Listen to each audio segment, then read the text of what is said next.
Media কোন পাশে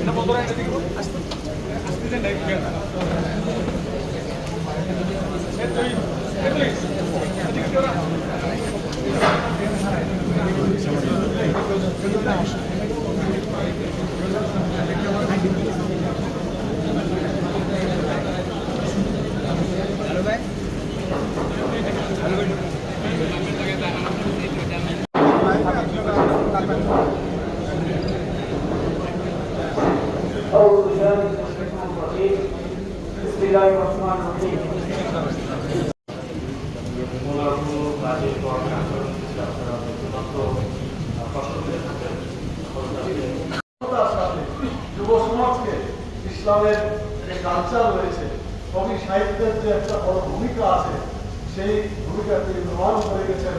আমরা দোয়া করি আল্লাহ তাআলা তার সমস্ত ভালো আমলগুলোকে কবুল করুন এবং তার জীবনের ত্রুটি বিচ্যুতি গুনাহটাকে আল্লাহ তাআলা মাফ করুন।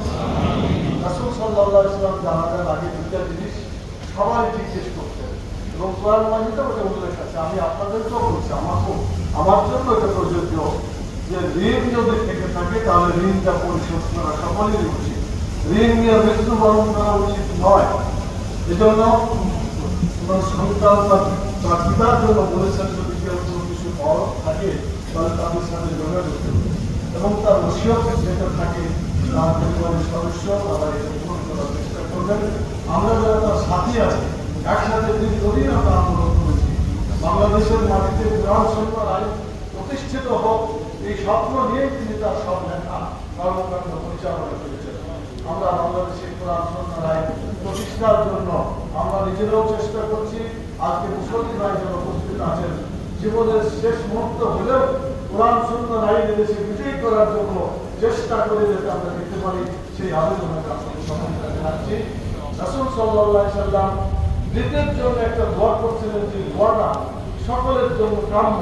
এমনকি বর্ণনাকারী সাহাবী বলেছিলেন, আমি যদি মৃত্যুবরণ করতাম আর আমার জন্য যদি রাসূলুল্লাহ সাল্লাল্লাহু আলাইহি ওয়াসাল্লাম দোয়াটা করতেন, আমার জীবনটা সার্থক হয়ে যেত। সেই দোয়াটি হচ্ছে আল্লাহুম্মা মাগফির লাহু, আল্লাহ তুমি তাকে মাফ করে দাও, ওয়ারহামহু, আল্লাহ তুমি তাকে রহম করো, ওয়াফিহি ওয়াফিহু, তুমি তাকে নিরাপত্তা দান করো। আপনাদের নতুন আসসালামু আলাইকুম ওয়া রাহমাতুল্লাহি ওয়া বারাকাতুহু।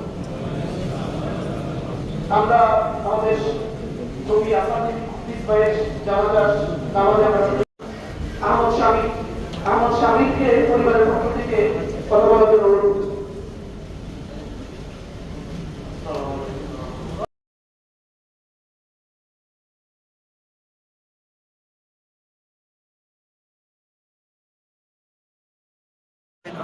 আমাদের প্রিয়তম মানুষদের মধ্যে একজন।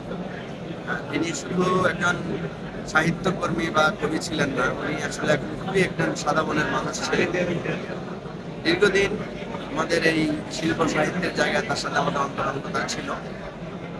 তিনি তার কর্মের মাঝে বেঁচে থাকবেন এবং তিনি যা সৃষ্টি করে গেছেন বাংলা সাহিত্যের এবং বিশেষ করে মুসলিম জাতীয়তাবাদী সংস্কৃতির জন্য তার যে অবদান, সে অবদানের জন্য তিনি স্মরণীয় হয়ে থাকবেন। আমি আসাদ বিন হাফিজের যারা অনুসারী, আসাদ বিন হাফিজের যারা শুভাকাঙ্ক্ষী আছেন তাদেরকে বলবো, একজন কবিকে, একজন লেখককে তার লেখনের মধ্য দিয়ে তাকে বাঁচিয়ে রাখতে হবে এবং তিনি যে দিক নির্দেশনা দিয়েছেন সেটাকে আমাদেরকে ধারণ করতে হবে। আমরা আজকে খুবই শোকাহত। আমরা দেশবাসীর কাছে বলবো আসাদ বিন হাফিজের জন্য আপনারা দোয়া করবেন, তার সন্তানদের জন্য দোয়া করবেন।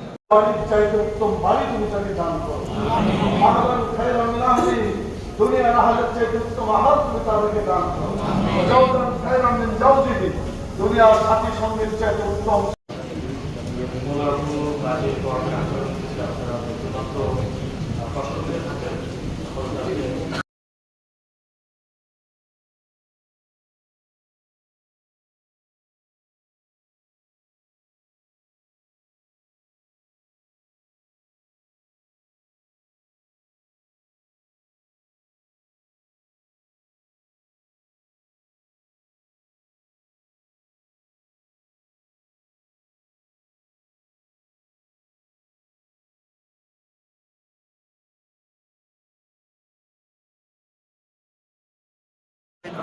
আমাদের প্রিয়তম মানুষদের মধ্যে একজন। তিনি শুধু একজন সাহিত্যকর্মী বা কবি ছিলেন না, উনি আসলে খুবই একজন সাদা মনের মানুষ ছিলেন।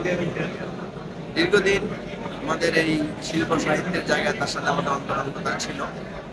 তো তিনি তার কর্মের মাঝে বেঁচে থাকবেন এবং তিনি যা সৃষ্টি করে গেছেন বাংলা সাহিত্যের এবং বিশেষ করে মুসলিম জাতীয়তাবাদী সংস্কৃতির জন্য তার যে অবদান, সে অবদানের জন্য তিনি স্মরণীয় হয়ে থাকবেন। আমি আসাদ বিন হাফিজের যারা অনুসারী, আসাদ বিন হাফিজের যারা শুভাকাঙ্ক্ষী আছেন তাদেরকে বলবো, একজন কবিকে, একজন লেখককে তার লেখনের মধ্য দিয়ে তাকে বাঁচিয়ে রাখতে হবে এবং তিনি যে দিক নির্দেশনা দিয়েছেন সেটাকে আমাদেরকে ধারণ করতে হবে। আমরা আজকে খুবই শোকাহত। আমরা দেশবাসীর কাছে বলবো, আসাদ বিন হাফিজের জন্য আপনারা দোয়া করবেন, তার সন্তানদের জন্য দোয়া করবেন। বাড়ির চাইতে উত্তম বাড়ি তুমি তাকে দান করো। আহলান খায়রান মিন আহলি, দুনিয়ার আহলের চাইতে উত্তম আহাল তুমি তাদেরকে দান করো। জাওজান খায়রান মিন জাওজিহি, দুনিয়ার সাথী সঙ্গীর চাইতে উত্তম